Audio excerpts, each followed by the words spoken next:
August 14th, 1987. A beautiful summer day in southern Florida. The sun is bright, the heat is intense, the kind of day that makes people stay indoors with air conditioning, or seek out beaches and pools to escape the oppressive warmth. In a modest apartment complex in Brookside, a young woman is going about her day. She is Victoria Hartwell. She is 31 years old.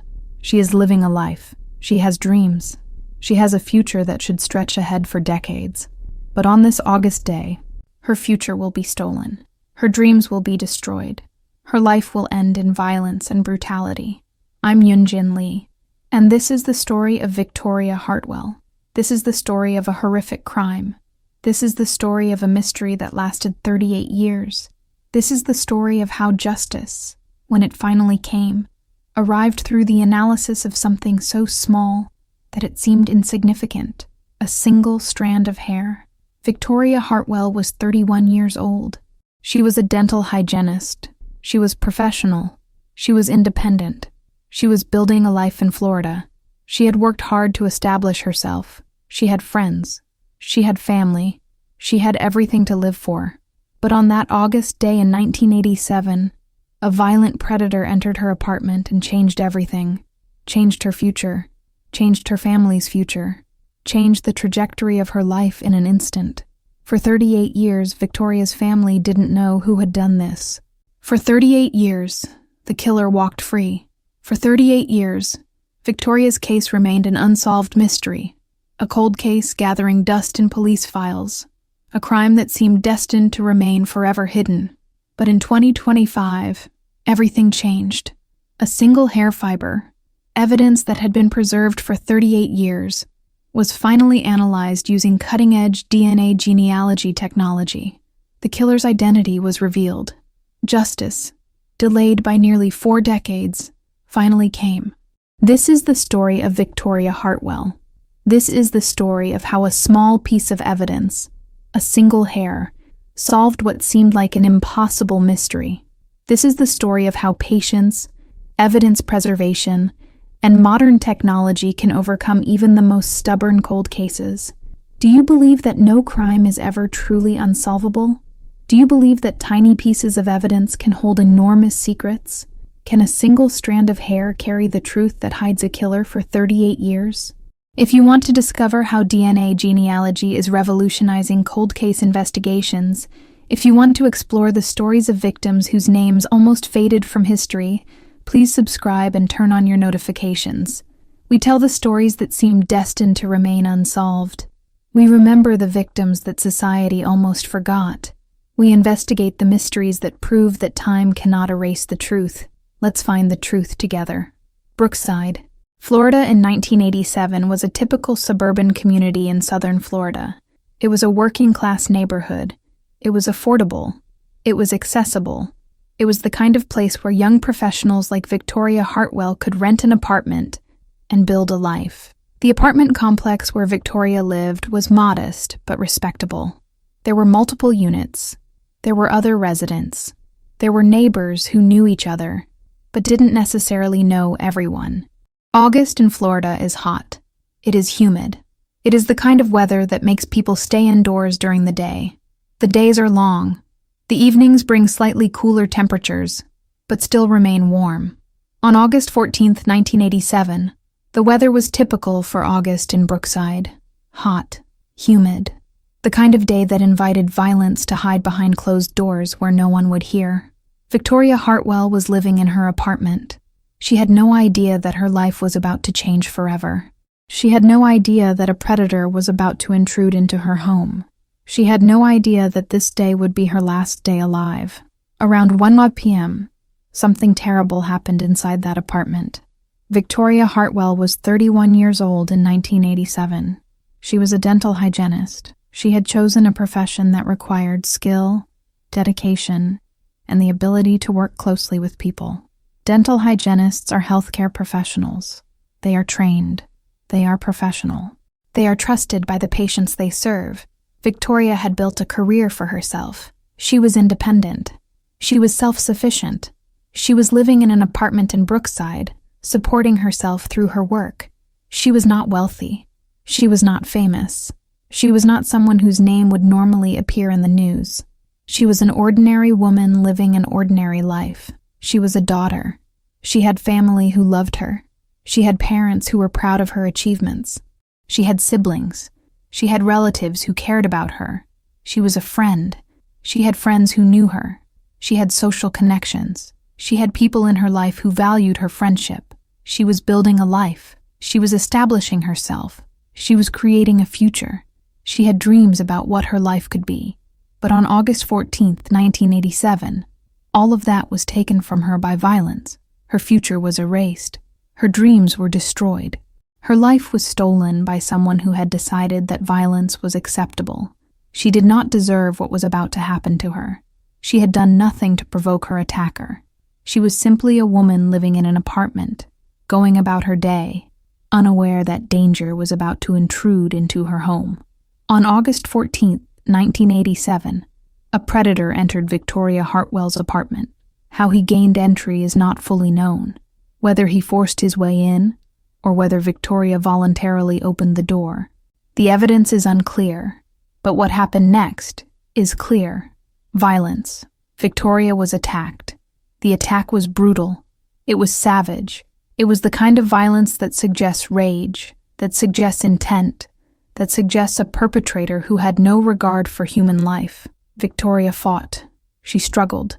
She tried to defend herself. She tried to survive. But she was overcome by someone stronger, someone filled with violent intent, someone who was determined to inflict harm upon her. During the struggle, hair fibers were transferred.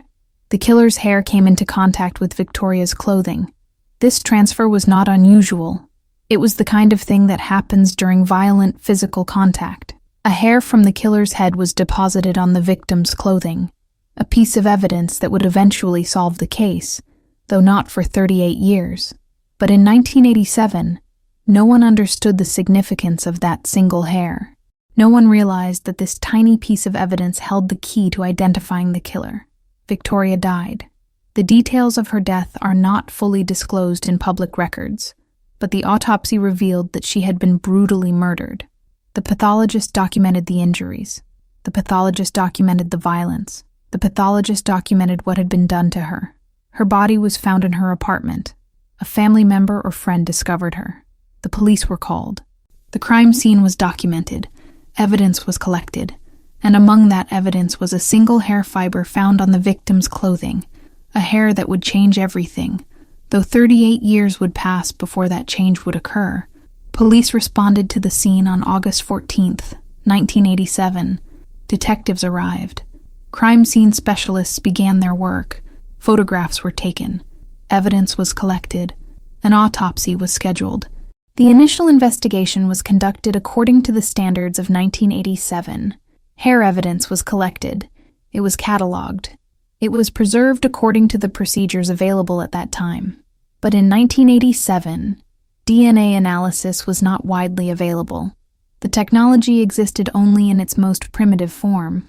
Hair analysis could tell investigators about the characteristics of the hair, color, thickness, texture, but it could not extract DNA in any meaningful way. The hair was preserved, but there was little that could be done with it at that time. Investigators interviewed neighbors. They looked for witnesses. They searched for any clue that might point to the perpetrator. But the crime seemed random. The victim seemed to have been chosen arbitrarily. There was no obvious connection between the victim and the perpetrator. The investigation was thorough and extensive. Detectives pursued every lead they could identify. But as weeks turned into months, and months turned into years, the investigation gradually lost momentum. New leads were not emerging. The case was not progressing toward a resolution. The investigation, while initially intense, gradually became less active. By 1989, less than 2 years after the murder, the case was essentially cold. It remained officially open, but it was dormant. Resources were directed toward other cases. Other victims needed attention. Other crimes demanded resources. The hair evidence sat in an evidence locker. It was preserved. It was protected. But there was nothing that could be done with it. Not yet. The technology didn't exist. The analysis wasn't possible with the tools available in 1987 or even in the early 1990s. Victoria's case became another unsolved murder, another file in the growing stack of mysteries without resolution. Years turned into decades. 1987 became 1988. 1988 became the 1980s. The 1980s became the 1990s. The 1990s became the 2000s. The 2000s became the 2010s. The 2010s became the 2020s. For 38 years, Victoria Hartwell's case remained unsolved. The hair evidence remained in the evidence locker. It was properly stored. It was protected from degradation. It was maintained according to evidence protocols. It was waiting for a future that seemed unlikely to ever arrive. Victoria's family grieved. Her parents were devastated by the loss of their daughter. They lived with the pain of not knowing who had killed her. They lived with the questions that seemed impossible to answer. They aged without ever seeing justice for their daughter. Some of them died without ever receiving the closure they desperately needed. The pain of losing a child to violence, compounded by the mystery of not knowing who was responsible, was a burden that never fully healed.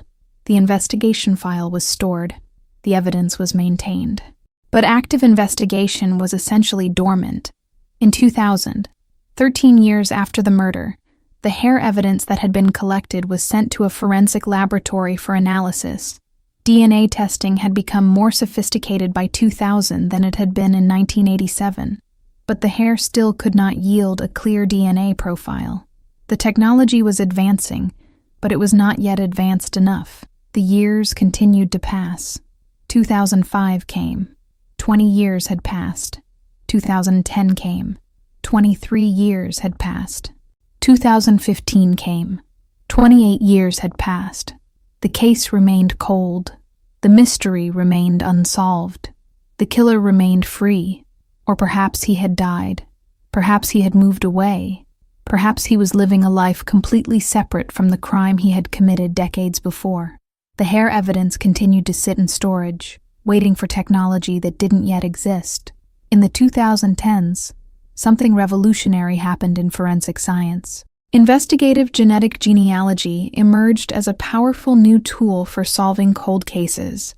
This technology combined DNA analysis with genealogical research. It allowed investigators to identify suspects even when traditional DNA database searches had failed. How it works. Investigators extract DNA from evidence. They submit that DNA to genealogy databases. They search for biological relatives of the suspect. They trace family trees. They work backward through genetic relationships to identify the suspect. It had worked in the Golden State Killer case. It had worked in hundreds of other cold cases across the country. It had revolutionized what was possible in cold case investigations. By 2024, law enforcement agencies across the United States were implementing investigative genetic genealogy programs. They were revisiting old cases with new technology. They were submitting evidence that had been preserved for decades to modern laboratories. Brookside authorities decided to submit Victoria's hair evidence to a specialized forensic laboratory. They had the case file. They had the evidence. They had hope that modern technology might finally provide answers. The hair was sent to the laboratory in late 2024. In late 2024 and early 2025, the hair evidence from Victoria Hartwell's 1987 murder was analyzed using modern DNA genealogy techniques. The laboratory extracted DNA from the hair fiber. The process was delicate. The hair had been stored for 38 years. The DNA was degraded.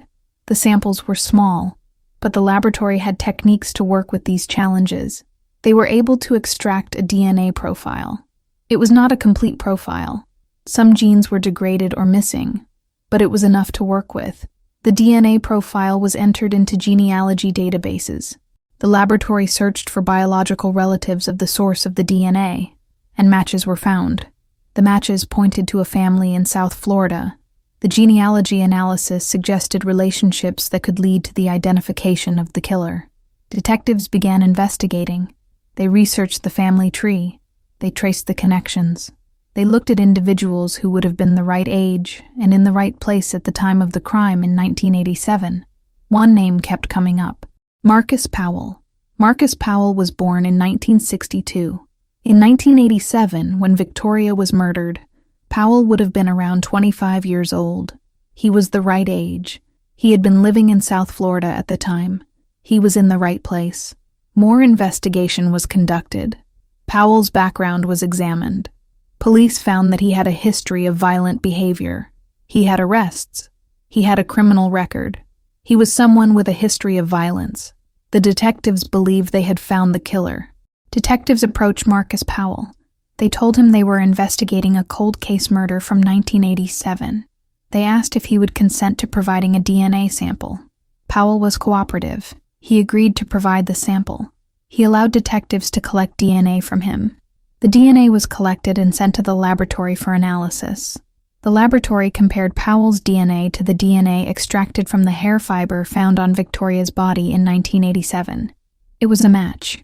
The DNA profile from the hair fiber matched the DNA profile from Marcus Powell. The match was definitive. There was no ambiguity. The DNA was conclusive. Marcus Powell was the source of the hair fiber found on Victoria Hartwell's body. Marcus Powell had been in physical contact with Victoria during the violent attack that killed her. Marcus Powell was responsible for her death. In early 2025, detectives approached Powell again. They confronted him with the DNA evidence. They told him that his DNA had been found at the crime scene.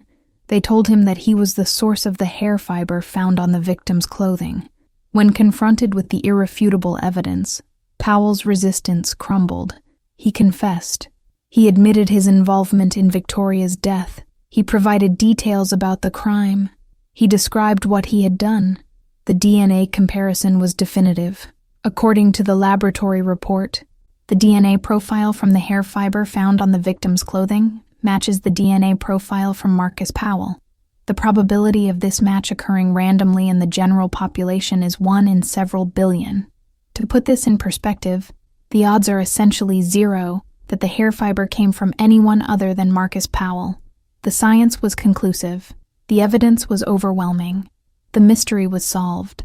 In February 2025, Marcus Powell was arrested and charged with the murder of Victoria Hartwell. The charge came 38 years after the crime was committed. Powell was held in custody awaiting trial. The case that had been cold for nearly 4 decades was suddenly moving through the justice system. For Victoria's family, the news was bittersweet. There was relief that the killer had been identified. There was satisfaction that justice would finally be served. But there was also pain that it had taken so long. The family members who had loved Victoria the most had died without ever seeing justice for her death. The resolution of Victoria Hartwell's case through hair DNA analysis became an important example of what is possible with modern technology. A single strand of hair, a piece of evidence so small that it could have been easily overlooked or lost, had been the key to solving a 38-year-old murder. The hair fiber had been properly preserved. The evidence had been protected. The chain of custody had been maintained. And finally, when technology caught up, that evidence provided the answer that had been hidden for decades. The case demonstrated several important principles. First, that evidence preservation matters. If the hair fiber had been lost or degraded improperly, the case might never have been solved. Second, that patience with cold cases is important. Even when there seemed to be no hope, even when investigators had no leads, the case remained open. Evidence was preserved. And eventually, technology provided answers. Third, that DNA genealogy has revolutionary implications for cold case investigations. A single hair that could not be matched to any suspect through traditional DNA database searches could be matched through genealogy analysis. The genetic genealogy approach looked not for the suspect in a database, but for the suspect's relatives in genealogy databases. Fourth, that sometimes tiny pieces of evidence, pieces that seem insignificant at the time, turn out to be crucial. The hair fiber collected in 1987 seemed like just another piece of evidence. It was not thought to be particularly significant, but it was the piece of evidence that solved the case. When Marcus Powell's identity was revealed as the killer of Victoria Hartwell, the reaction from Victoria's family was mixed. There was relief. There was the knowledge that the person responsible for Victoria's death was no longer unknown. There was the satisfaction that justice would be served. There was closure, in a sense, an answer to the question that had haunted the family for 38 years. But there was also pain. There was the knowledge that Victoria's life had been stolen. There was the knowledge that she had suffered horribly in her final moments. There was the knowledge that her family had lived for nearly 4 decades without answers. Victoria's family issued a statement. "We are grateful that law enforcement did not give up on Victoria's case. We are grateful that modern technology has finally provided answers. We grieve for the time that was lost, and we hope that Victoria's memory will be honored through the pursuit of justice." The resolution of the case also raised important questions about evidence preservation and cold case investigations. If the hair evidence had not been properly preserved, if it had been lost or improperly stored, the case might never have been solved. The importance of maintaining evidence for decades was made clear. If investigators had given up on the case, if they had closed the file and moved on, no one would have thought to submit the evidence to modern laboratories for analysis. The importance of keeping cases open, even when they seem hopeless, was made clear. If DNA genealogy technology had not been developed, if the science had not advanced, the case would still be unsolved. A suspect in a database search was not available, but a suspect identified through genealogical connections was available. The revolutionary nature of genetic genealogy was made clear. If you could speak to Victoria, what would she say? Perhaps she would say, "Thank you for not forgetting me. Thank you for preserving the evidence. Thank you for waiting for the right technology. Thank you for pursuing justice, even though it took 38 years. Perhaps she would say, "A single hair was all it took. A tiny piece of evidence that seemed insignificant at the time. It carried my killer's identity all along. All it took was patience and modern science." Perhaps she would say, "Don't give up on cold cases. Don't believe that some murders will remain forever unsolved. Evidence preserved with care can speak decades later. Time cannot erase the truth. It just takes time, and it takes technology, and it takes people with dedication and determination." What do you think about Victoria's case? What do you think about hair DNA analysis? Do you believe that genetic genealogy has changed how we pursue justice? If you have thoughts, please share them in the comments below. If you found this story compelling, please like this video and subscribe to our channel. We are dedicated to telling the stories of victims like Victoria Hartwell, the stories of women whose lives were stolen by violence, the stories of families that waited decades for answers. We believe that no victim should be forgotten. No case should remain cold forever. No killer should escape justice indefinitely. This is Yunjin Lee, and this has been the story of Victoria Hartwell, whose murder was finally solved through the power of modern DNA science applied to evidence preserved for 38 years. Thank you for remembering her name. Thank you for believing that justice matters, no matter how long it takes.